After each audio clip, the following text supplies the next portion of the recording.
Hello students, welcome to Bansal classes online. I am जैसे Suryavanshi. Last class में student हमने देखा था कि इवोल्यूशन कॉज करने वाले फैक्टर्स क्या क्या हैं। हमने देखा था बेटा कि इवोल्यूशन क्या है, इवोल्यूशन कैसे कैसे हो सकता है, इवोल्यूशन के पीछे क्या रीजंस हैं, और इवोल्यूशन से रिलेटेड कुछ थियरीज है। साइंटिस्ट के नेम इम्पॉर्टेंट है, ठीक है। इतना ज़्यादा पार्ट आपको याद रखने की जरूरत नहीं है इवोल्यूशन में, लेकिन साइंटिस्ट के नेम, थियरीज और जो बेटा ऐसे छोटे छोटे फिनोमिना है वो आपको पता होना चाहिए, ठीक है।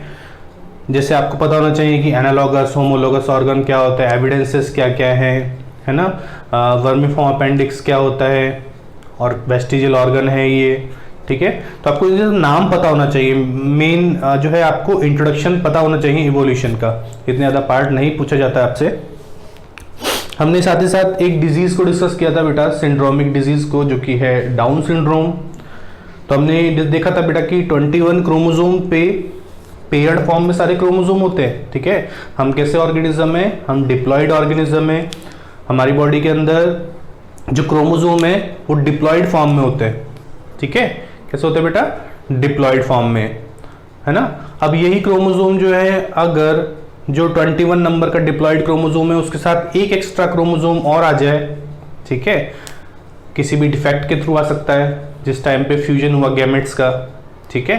तो एक एक्स्ट्रा क्रोमोसोम जो कि ऑटोसोमल क्रोमोसोम होता है बेटा, 21 नंबर का कैसा होता है, ऑटोसोमल क्रोमोसोम होता है। कोई भी एक एक्स्ट्रा क्रोमोसोम आके उस पेयर के साथ में अटैच हो जाए तो कितने क्रोमोसोम हो जाएंगे, 3 क्रोमोसोम। और इसीलिए लिखा था हमने कि ये ट्राइसोमिक डिजीज है। कैसी है, ट्राइसोमिक डिजीज।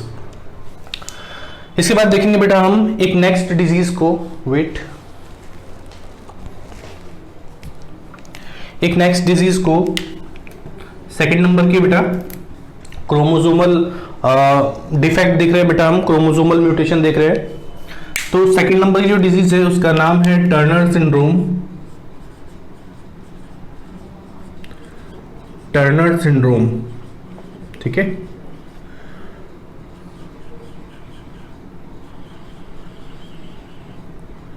क्लियर। फर्स्ट हम डिस्कस किया डाउन सिंड्रोम, सेकंड है टर्नर सिंड्रोम। लिखते हैं बेटा इसमें कुछ पॉइंट्स, जैसे हमने डाउन सिंड्रोम के लिए लिखे थे ऐसे इसके भी कुछ पॉइंट लिख लेते हैं हम। टर्नर सिंड्रोम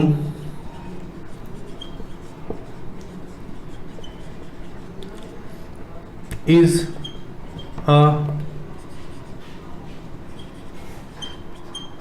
मोनोसोमिक डिजीज, ठीक है। ये कैसी है, मोनोसोमिक हेरिडेटरी डिजीज है। This disease occurs due to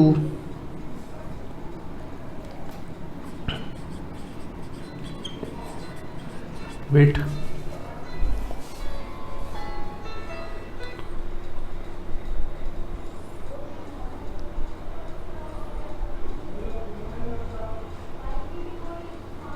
ठीक है, transfer of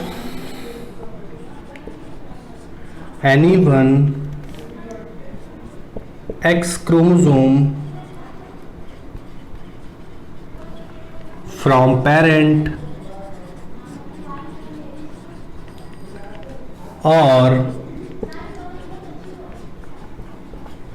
inactivation of x chromosome, ठीक है। तो Turner syndrome is a monosomic disease. यहाँ पे क्या होता है देखेंगे अभी हम, कंडीशन कैसी होती है टर्नर सिंड्रोम में, कैसे ये मोनोसोमी देखने को मिलती है हमें इस डिजीज के अंदर। साथ ही साथ this disease occurs due to transfer of any one X chromosome. यहाँ पे एक एक्स क्रोमोसोम ही पार्टिसिपेट कर रहा है आगे, ठीक है, पेरेंट से पास हो रहा है, या फिर एक एक्स क्रोमोसोम की इनएक्टिवेशन हो सकती है जिसकी वजह से ये कंडीशन हमें देखने को मिलती है, ठीक है, जिसे बोलते हैं हम टर्नर सिंड्रोम, ठीक है। तो टर्नर सिंड्रोम को हम कैसे डिस्क्राइब कर सकते हैं? इट इज डिस्क्राइब्ड एज, ठीक है, कैसे डिस्क्राइब कर सकते हैं, तो 44 प्लस एक्स, ठीक है।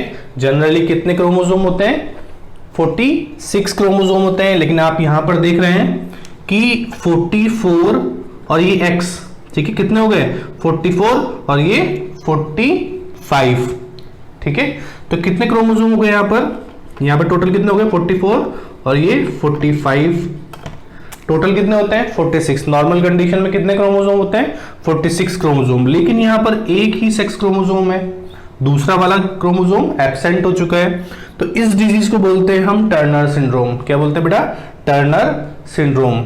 अगर ये एक्स एक्स होती तो क्या होता है, ये फीमेल होती बेटा, है ना, लेकिन यहाँ पे एक एक्स एब्सेंट है। और ये एब्सेंट क्यों हुआ है, क्योंकि या तो एक एक्स ही ट्रांसफर हुआ है पेरेंट से, या फिर एक एक्स जो है उसका इनएक्टिवेशन हो गया है, जिसकी वजह से वो ट्रांसफर नहीं हो पाया है। तो यहाँ पर इस तरीके से आपको कंडीशन पता होना जरूरी है। हमने वहां पर भी लिखी थी, डाउन सिंड्रोम के अंदर भी आपको यहां पर भी पता होना चाहिए कि इस डिजीज को किस तरीके से डिस्क्राइब किया जा सकता है। तो 44 प्लस एक्स, तो टोटल कितना हो गए 45 क्रोमोसोम, लेकिन जब नॉर्मल कंडीशन होती है तो 46 क्रोमोसोम होते हैं ह्यूमन के अंदर। ये हमें पता है कि नॉर्मल कंडीशन में 46 होते हैं और यहां पर एक एक्स क्रोमोसोम की कमी है, और इसी की वजह से यहां पर ये डिजीज अकर हुई है, जिसको बोलते हैं हम टर्नर सिंड्रोम, ठीक है, 45 क्रोमोसोम की वजह से। क्लियर, ये भी आप नोट डाउन कर लीजिए।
ठीक है बेटा, यहाँ तक समझ में आ गया। हमने डाउन सिंड्रोम देख लिया था। इसके बाद में टर्नर सिंड्रोम में ये भी एक सिंड्रोमिक डिजीज है।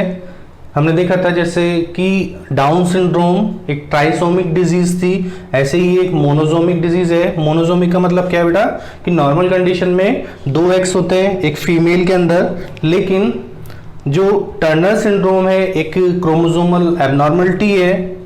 सिंड्रोमिक डिजीज का मतलब क्या होता है बेटा, क्रोमोसोमल एबनॉर्मलिटी, मतलब यहां पर एक एक्स क्रोमोसोम ही है, एक एक्स क्रोमोसोम यहां पर कम है, तो इसीलिए इसे बोलते हैं मोनोजोमिक। ठीक है, एक मोनो मतलब होता है एक। ठीक है, तो इसको मैं रफ करता हूं, आपको समझ में आ गया होगा।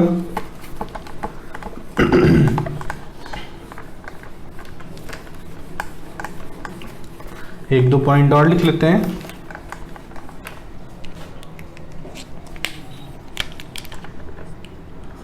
Women's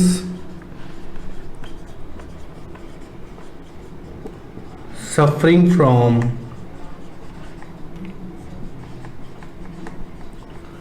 Turner syndrome have 45 chromosomes instead of 46। ठीक है, जो विमेंस होती हैं उनके अंदर ये एबनॉर्मलिटीज देखने को मिलती है, और आपको समझ में आ ही गया कैसी एबनॉर्मलिटीज होती है। तो यहाँ पर 45 क्रोमोसोम होते हैं इंस्टीड ऑफ 46। क्लियर, तो इसे बोलते हैं हम क्या, Turner syndrome. Such women's such women's are sterile या फिर बोल सकते हैं unable to have, ठीक है, ये ऐसी जो फीमेल्स होती हैं वो चिल्ड्रन को बर्थ नहीं दे सकती हैं, स्टेराइल होती हैं, या फिर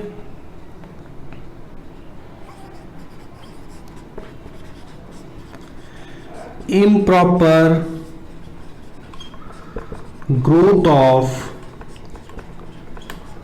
reproductive organs, ठीक है, यहाँ पे जो रिप्रोडक्टिव ऑर्गन्स होते हैं इसके वो कैसे होते हैं, इम्प्रॉपर डेवलपमेंट होता है उनका, इतना ज़्यादा मैच्योर नहीं होते, इतने ज़्यादा डेवलप नहीं हो पाते। तो इस डिजीज को बोलते हैं हम टर्नर सिंड्रोम। क्लियर, हमने डाउन सिंड्रोम देख लिया, हमने टर्नर सिंड्रोम देख लिया। किस टाइप की डिजीज है, सिंड्रोमिक डिजीज जितनी भी हैं वो सारी क्रोमोसोमल एबनॉर्मलिटीज की वजह से होती हैं। नॉर्मल कंडीशन में जितने क्रोमोसोम होते हैं अगर उससे कोई भी चेंज होता है, कोई भी न्यूमेरिकल चेंज होता है, क्रोमोसोम के नंबर बढ़ते हैं, क्रोमोसोम के नंबर कम होते हैं, क्रोमोसोम का डिलीशन होता है, अगर क्रोमोसोम कोई डिलीट हो गया या फिर क्रोमोसोम की पोजीशन रिप्लेस हो गई दूसरे क्रोमोसोम के थ्रू, तो भी ये डिजीज हो सकती हैं। इन्हीं डिजीज को बोलते हैं हम कैसी बेटा, क्रोमोसोमल डिजीज या फिर सिंड्रोमिक डिजीज। नोट डाउन कीजिए।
ठीक है बेटा, इसको रफ कर रहा हूं मैं। इसके बाद में एक नेक्स्ट डिजीज को डिस्कस करते हैं हम, सिंड्रोमिक डिजीज को।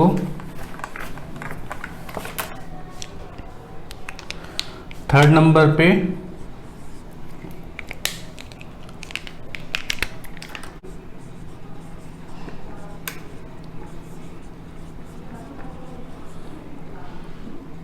ठीक है, क्लाइनफेल्टर सिंड्रोम। कैसी हैं ये सारी सिंड्रोमिक डिजीज है, ठीक है। लिखते हैं, normal men have XY chromosome,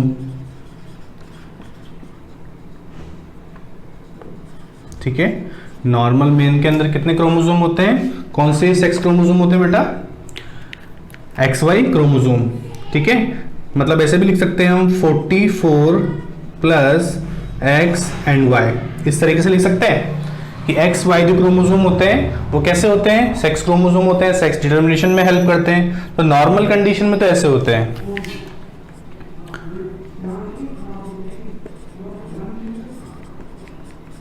Klinefelter syndrome arise due to the abnormalities in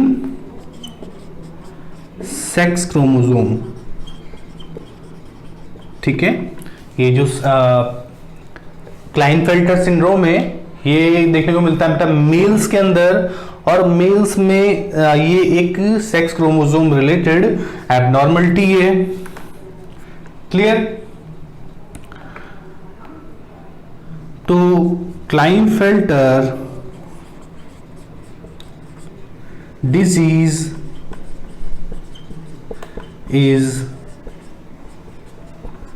described as, कैसे डिस्क्राइब कर सकते हैं? तो 44 प्लस एक्स एक्स वाई, ठीक है। कितने क्रोमोसोम हो गए? 44, 5, 6 एंड 7, तो कितने हो गए बेटा? 47 क्रोमोसोम यहां पर हमें देखने को मिलते हैं। नॉर्मल कंडीशन में कितने हैं? नॉर्मल कंडीशन में थे 46, लेकिन यहां पर कितने क्रोमोसोम देखने को मिल रहे हैं हमें? 47 क्रोमोसोम। तो हमने लिखा है कि normal men have XY chromosome, clear, जो कि है सेक्स क्रोमोसोम। तो कितने हो गए? 44 plus 45 and 46, total 46 chromosome. Klinefelter syndrome arise due to the abnormalities in sex chromosome. जो सेक्स क्रोमोसोम है XY, इनमें एबनॉर्मलिटी हो गई, और क्या कंडीशन हो गई? ये नॉर्मल कंडीशन थी, इसकी जगह एबनॉर्मलिटी आ गई। तो कितने हो गए यहाँ पर? X, X and Y। तो मतलब यहाँ पे क्या हुआ? एक X ज्यादा हो गया, यहाँ पर क्या हो गया? एक X ज्यादा हो गया, और जिसकी वजह से ये डिजीज अकर हुई है, ठीक है, ये डिजीज अराइज हुई है। क्लियर? नोट डाउन कीजिए इसको।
ठीक है बेटा, आगे लिखते हैं हम एक दो पॉइंट और इसको खत्म करते हैं हम।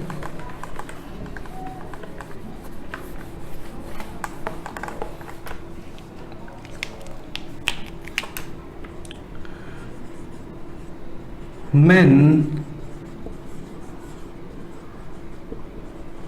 suffering from this syndromic disease have extra X chromosome, ठीक है। जो ऐसे मैन होते हैं बेटा जो कि क्लाइनफेल्टर सिंड्रोम से सफर हैं, उनके अंदर एक्स्ट्रा X क्रोमोसोम प्रेजेंट होता है, ठीक है। तो सच मैन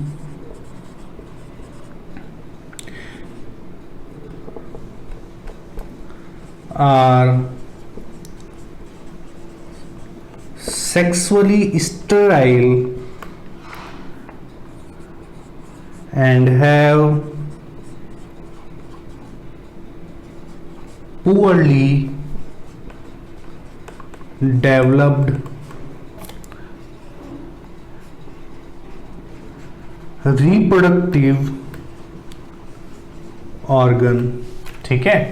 तो ये जो क्लाइनफेल्टर सिंड्रोम है, इस डिजीज के अंदर एक्स्ट्रा एक्स क्रोमोसोम हो जाता है बेटा, ये लिखा है हमने, हैव एक्स्ट्रा एक्स क्रोमोसोम, जिसकी वजह से ये कंडीशन हमें देखने को मिल रही है। कैसी कंडीशन होती है तो आपने देख लिया कैसी कंडीशन होती है। नॉर्मल कंडीशन है 46 होते हैं, है ना, लेकिन यहाँ पर कितने हो गए, 47 क्रोमोसोम हो गए, मतलब एक एक्स क्रोमोसोम यहाँ पर ज्यादा आ गया, एक्स वाई की जगह पर यहाँ पे एक एक्स और आ गया, जिसकी वजह से कैसी कंडीशन हो गई, X X Y condition.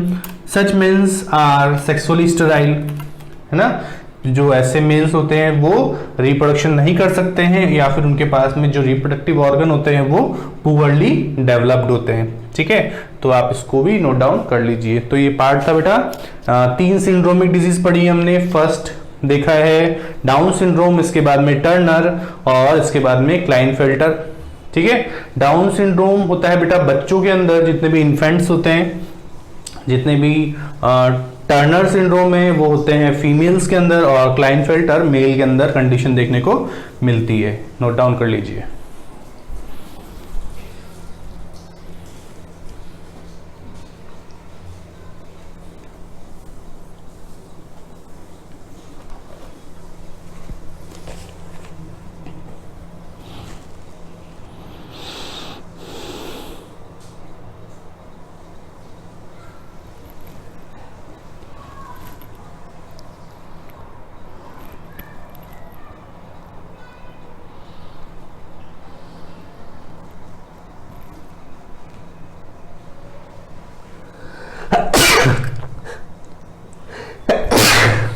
Sorry,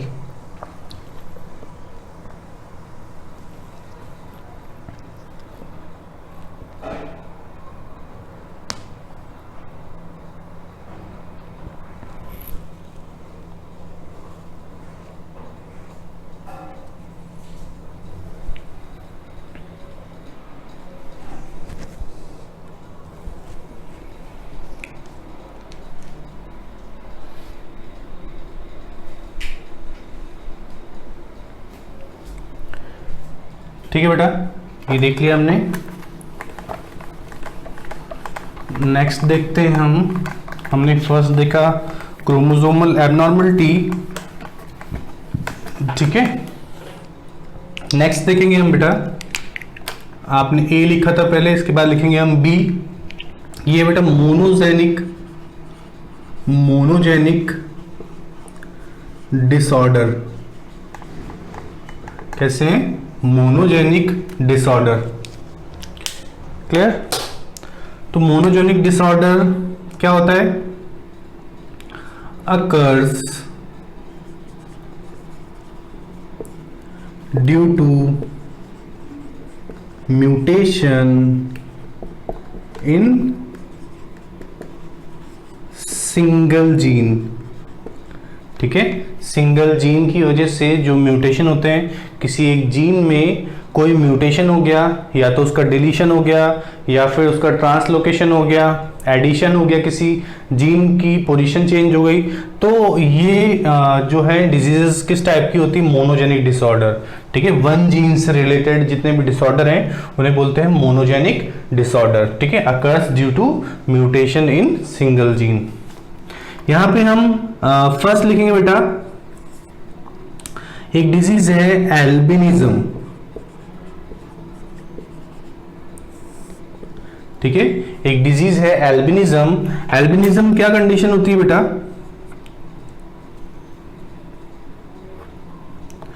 लिखते हैं इसमें, this is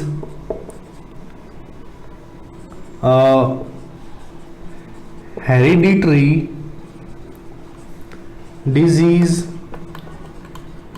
This is a hereditary disease.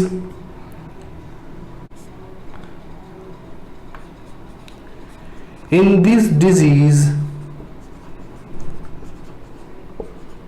body cannot produce melanin pigment. ठीक है, इस डिजीज के अंदर हमारी जो बॉडी है वो मिलेनिन पिगमेंट नहीं बना पाती है बेटा। ठीक है।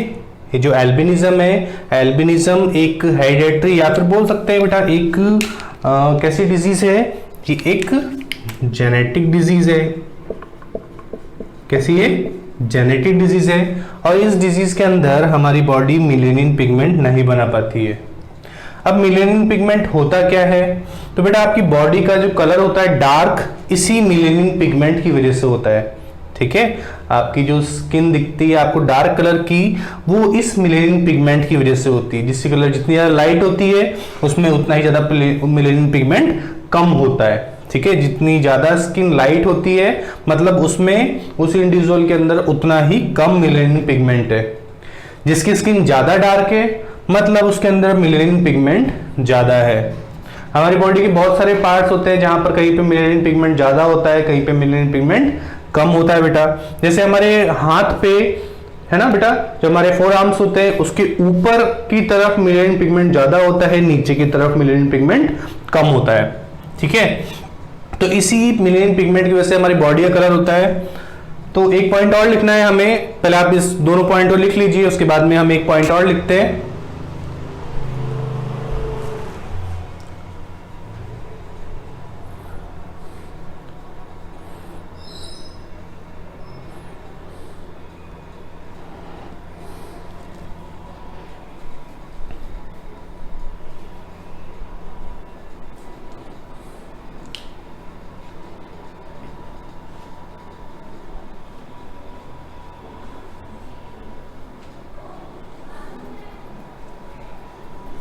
ठीक है, मैं ऊपर वाला पार्ट रफ करके इसका एक लास्ट पॉइंट लिख देता हूं बेटा, आप उसी के साथ में नीचे लिख लेना इसको।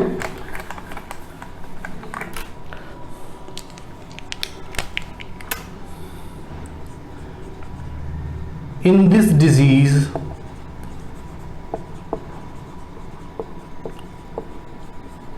बॉडी स्किन, या फिर हाँ बॉडी स्किन लिख सकते हैं, body skin colour become pale and hairs are white, या फिर लिख सकते हैं ग्रे हेयर्स होते हैं। ठीक है, तो ये जो डिजीज है बेटा इससे बोलते हैं हम एल्बिनिज्म। इस डिजीज के अंदर हमें जो स्किन कलर है, स्किन टोन जो होता है वो पेल देखने को मिलता है, काफी ज्यादा हल्का कलर होता है बेटा, है ना। जो हमारी आई लैशेज होती है उनका कलर भी जो है कैसा होता है, ग्रेइश टाइप का होता है। हेयर्स जो होते हैं वाइट या ग्रेइश टाइप के होते हैं। तो इस तरह की कंडीशन देखने को मिलती है हमें, इसे बोलते हैं हम एल्बिनिज्म। क्या बोलते हैं बेटा? एल्बिनिज्म। तो ये भी एक हेरिडेटरी डिजीज है, एक मोनोजेनिक डिसऑर्डर है। मोनोजेनिक डिसऑर्डर का मतलब क्या है बेटा कि ये डिजीज जो है एक जीन से रिलेटेड है। अगर एक जीन के अंदर चेंज हो रहा है उसकी वजह से ये डिजीज हो रही है। ठीक है, लिख लीजिए इसको भी।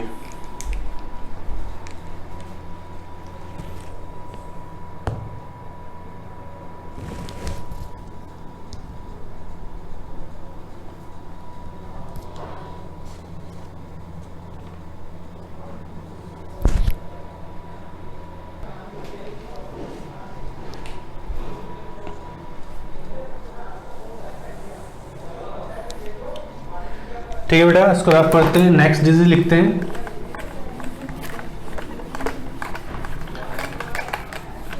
फर्स्ट लिखी हमने एल्बिनिज्म जो कि है मोनोजेनिक डिसऑर्डर। इसके बाद में सेकंड लिखते हैं हम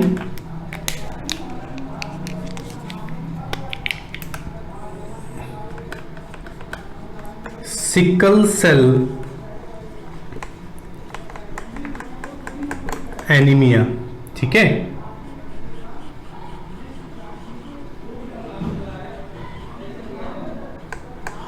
सिकल सेल एनीमिया लिख लेते हैं। इसमें भी बेटा कुछ पॉइंट हमें ये पता चल गया कि ये मोनोजेनिक डिसऑर्डर है। ठीक है, sickle cell anaemia is a monogenic disorder, ये हमें पता है बेटा। ठीक है, normal haemoglobin has glutamic acid as the sixth amino acid in its molecular structure. ठीक है बेटा, सिकल सेल एनीमिया एक मोनोजेनिक डिसऑर्डर है, ये हमें पता है मोनोजेनिक डिसऑर्डर है, हमने लिख लिया। ठीक है, और हमें साथ साथ ये चीज देखने को मिल रही है बेटा कि हीमोग्लोबिन जो है इसकी नॉर्मल मॉलिक्यूलर स्ट्रक्चर के अंदर 6th पोजीशन पे एक अमाइनो एसिड प्रेजेंट होता है जिसका नाम है ग्लूटामिक एसिड। ठीक है बेटा, हमारी बॉडी के अंदर जितने भी प्रोटीन्स होते हैं वो सारे प्रोटीन्स किससे मिलके बनते हैं? अमाइनो एसिड से। हीमोग्लोबिन एक पिगमेंट है बेटा, और ये पिगमेंट भी प्रोटीन से बना हुआ है। इस प्रोटीन को बनाने के लिए भी अमाइनो एसिड है, अमाइनो एसिड की चेन है, और उस चेन के अंदर जो 6 नंबर का अमाइनो एसिड है हीमोग्लोबिन की अमाइनो एसिड की चेन में जो 6 नंबर का अमाइनो एसिड है वो है ग्लूटामिक एसिड। ठीक है, अब होता क्या है ये तो हमने देख लिया, नॉर्मल कंडीशन में क्या होता है। In this disease, glutamic acid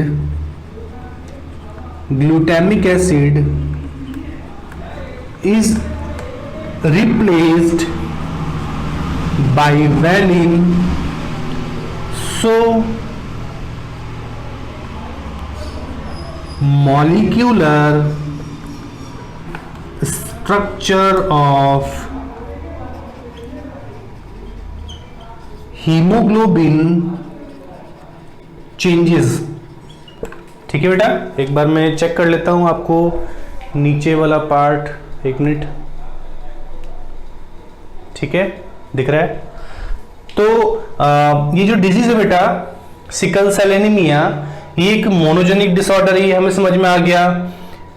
इस हीमोग्लोबिन जो है बेटा, हीमोग्लोबिन होता है हमारा रेस्पिरेटरी पिगमेंट है, यही हीमोग्लोबिन की वजह से हमारी बॉडी के अंदर ऑक्सीजन पूरी बॉडी के अंदर, पूरी सेल्स के अंदर, बॉडी पार्ट्स के अंदर सर्कुलेट होती है, क्योंकि यही हीमोग्लोबिन है जो कि ऑक्सीजन को कैरी करता है। जितना ज्यादा ऑक्सीजन होगा, है ना, मतलब जितना ज्यादा हीमोग्लोबिन होगा उतना ज्यादा आपकी बॉडी के अंदर ऑक्सीजन होगा, और ऑक्सीजन इतना ज्यादा इंपॉर्टेंट है, ठीक है, ऑक्सीडाइज करने के लिए, एनर्जी प्रोड्यूस करने के लिए।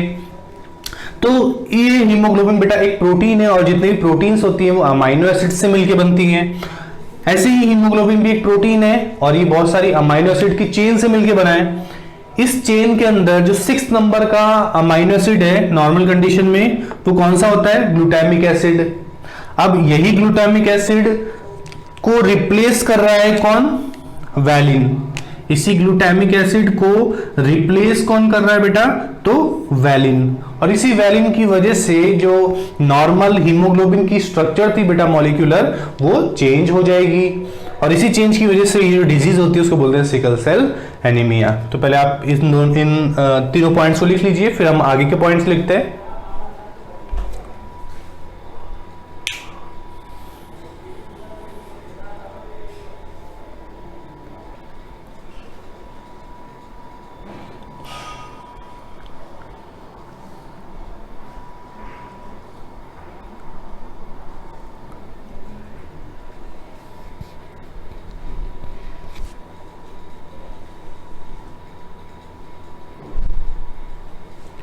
ठीक है बेटा, हमने देखा कि सिकल सेल एनीमिया एक मोनोजेनिक डिसऑर्डर है।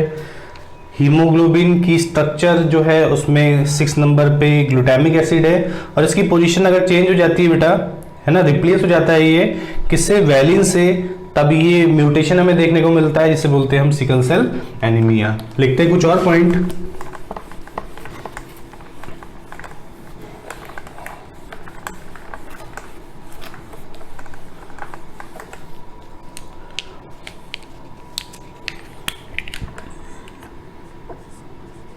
Due to these mutation, ठीक है, RBCs बिकम सिकल शेप्ड। कैसी हो जाती है? सिकल शेप की हो जाती है। नॉर्मल कंडीशन में आपको पता है कि ह्यूमंस की जो आरबीसी है वो कैसी होती है? बाइकॉनकेव शेप की। लेकिन इस डिजीज के अंदर ये जो आरबीसीज हैं वो सिकल शेप की हो जाती है। ठीक है। Oxygen carrying capacity is decreased in these individual। ठीक है। Oxygen carrying capacity is decreased in these individual. जिन इंडिविजुअल के अंदर ये म्यूटेशन होता है बेटा, जो कि इस डिजीज से डिजीज्ड है ना, इस जिसके अंदर भी ये डिसऑर्डर है, उनके अंदर आरबीसीज उतनी ज्यादा अमाउंट में ऑक्सीजन कैरी नहीं कर पाती है, या फिर बोल सकते हैं कि ऑक्सीजन कैरिंग कैपेसिटी काफी लो हो जाती है, क्योंकि हीमोग्लोबिन की मॉलिक्यूल की स्ट्रक्चर में चेंज हो चुका है। ठीक है, समझ गए बेटा? या फिर लिख सकते हैं बेटा, ऑब्स्ट्रक्शन इन सर्कुलेटरी सिस्टम। ठीक है, जो हमारा सर्कुलेटरी सिस्टम है उसके अंदर ऑब्स्ट्रक्शन हो जाता है बेटा, हमारी आरबीसीज फ्लो नहीं हो पाती है ना, रुक जाती है, और इसकी वजह से क्लम्पिंग हो सकती है बेटा, है ना, जमा हो सकती है हमारे सर्कुलेटरी सिस्टम में। ठीक है, clumping of erythrocytes in blood stream या फिर ब्लड वेसल्स या फिर सर्कुलेटरी सिस्टम। ठीक है, तो due to these mutation RBCs become sickle shaped. RBCs कैसी होती है? सिकल शेप की होती है, और इसी सिकल शेप की होने की वजह से वो हमारी ब्लड स्ट्रीम में से इजीली पास नहीं हो पाती है, हमारे ब्लड स्ट्रीम में या फिर सर्कुलेटरी सिस्टम में ऑब्स्ट्रक्शन होता है, जिसकी वजह से ऑर्गन फेलियर के चांसेस बढ़ जाते हैं बेटा, है ना, जिसकी वजह से हमारे जो है लीवर डैमेज के, है ना, ये लंग्स, इन सब के अंदर जो है ऑक्सीजन कम जाएगा तो बेटा जितने भी ऑर्गन्स हैं वो अपना प्रॉपर फंक्शन नहीं कर पाएंगे, तो ऑर्गन फेलियर के चांसेस काफी ज्यादा इंक्रीज हो जाते हैं इस डिजीज के अंदर। तो इसे बोलते हैं sickle cell anaemia. Note down कीजिए इसको।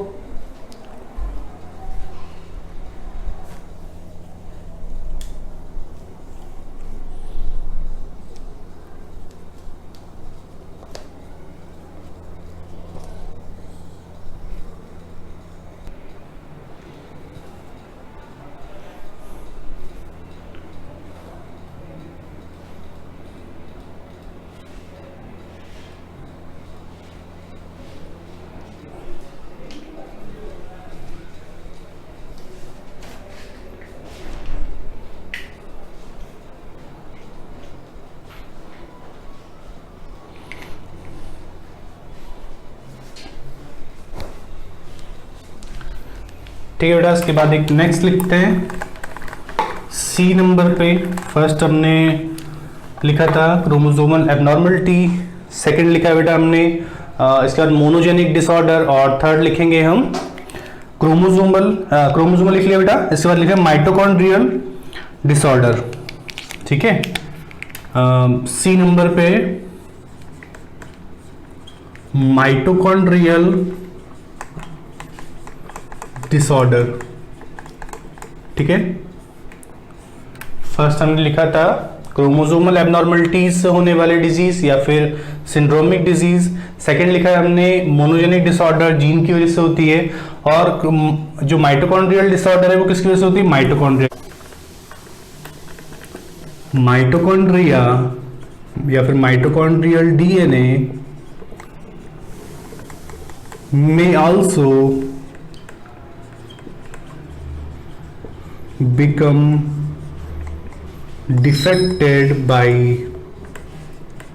mutation। ठीक है,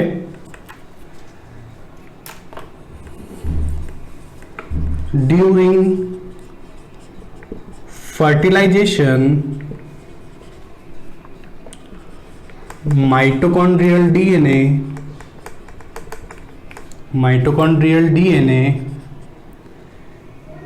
is contributed by mother. ठीक है, so these mitochondrial DNA या फिर mitochondrial disorder inherited by mother. ठीक है, जैसे एग्जाम्पल लिख लेते हैं हम, लीबर हेरिडिटरी ऑप्टिक न्यूरोपैथी। ठीक है, एक डिजीज है बेटा, इसका नाम है लीबर हेरिडिटरी ऑप्टिक न्यूरोपैथी। तो माइटोकॉन्ड्रियल डिसऑर्डर क्या होता है बेटा, हमारे जो माइटोकॉन्ड्रिया होता है उसके अंदर भी डीएनए प्रेजेंट है। ठीक है, अब जब फर्टिलाइजेशन इवेंट होता है बेटा, है ना, जब दोनों गैमेट्स आपस में फ्यूज होते हैं, मदर के और फादर के, ठीक है, तो या फिर मेल और फीमेल के, तो क्या होता है कि जो एग्स होते हैं, एग्स के अंदर माइटोकॉन्ड्रिया होता है। ठीक है, स्पर्म जाके फ्यूज होता है, अब फ्यूज होता है तो बेटा स्पर्म के पास में भी माइटोकॉन्ड्रिया और एग सेल के पास में भी माइटोकॉन्ड्रिया प्रेजेंट है। मेल गैमेट के पास भी माइटोकॉन्ड्रिया है और फीमेल गैमेट के पास भी माइटोकॉन्ड्रिया है। लेकिन जो बेटा जितना भी जाइगोट बनेगा उसके अंदर माइटोकॉन्ड्रियल डीएनए हमेशा मदर से पास होता है। ठीक है, क्योंकि बेटा जितना भी स्पर्म है, स्पर्म के अंदर माइटोकॉन्ड्रियल डीएनए, लेकिन वो ओवरवर्क हो जाता है। ठीक है, मूवमेंट करने में जब पहुंचना होता है उसको एग सेल के पास तक, तो इतने में उसकी एनर्जी पूरी खर्च हो जाती है, ओवरवर्क हो जाता है बेटा। इसीलिए हमेशा मदर का जो माइटोकॉन्ड्रियल डीएनए वही पास होता है। अगर इस माइटोकॉन्ड्रियल डीएनए के अंदर कुछ चेंजेस हो गए, म्यूटेशन हो गए, तो इसे ही बोलते हैं हम माइटोकॉन्ड्रियल डिसऑर्डर। और इसके लिए हमेशा मदर रिस्पॉन्सिबल है, क्योंकि मदर से पास हो रहा है। ठीक है, एग सेल वाला ही माइटोकॉन्ड्रिया हमेशा आगे पास होता है। तो एक डिजीज है जो कि इस तरह की है, माइटोकॉन्ड्रियल डिसऑर्डर है, इसका नाम है लीबर हेरिडिटरी ऑप्टिक न्यूरोपैथी। ठीक है बेटा, ये विजन से रिलेटेड एक डिसऑर्डर है। ऑप्टिक न्यूरोपैथी मतलब जो ऑप्टिक नर्व्स होती हैं उनसे रिलेटेड डिसऑर्डर है। हमारे जो विजन कैपेसिटी होती है वो इसमें काफी कम होती है, तो उसी से रिलेटेड एक डिसऑर्डर है बेटा। इसका आपको नाम याद रखना है, तो इसको भी आप नोट डाउन कर लीजिए।